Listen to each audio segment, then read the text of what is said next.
নমস্কার বন্ধুরা, শুভ দুপুর। আশা করি তোমরা সকলে ভালো আছো, আমিও ভালো আছি। রান্না নীলু ব্লগে তোমাদের স্বাগত। রোজের মতো লাঞ্চের মেনু নিয়ে চলে এসেছি বন্ধুরা।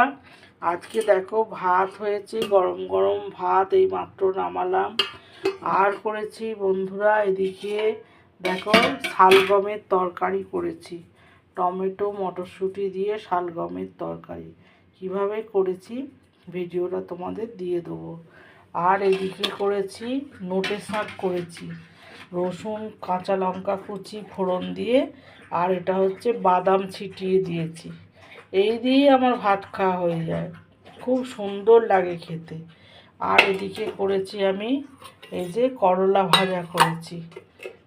ভাজা করেছি, আর এখানে করেছি ডিমের লাল লাল ঝোল করেছি, আলু পেঁয়াজ কুচি ধনে পাতা দিয়ে ডিমের লাল লাল ঝোল। হ্যাঁ, আমার রান্না যদি তোমাদের ভালো লাগে তাহলে অবশ্য বন্ধুরা লাইক কমেন্ট শেয়ার করো। তার সঙ্গে বন্ধুরা অবশ্যই সাবস্ক্রাইব করো। সাবস্ক্রাইব না করলে তো আমি এগোতে পারবো না।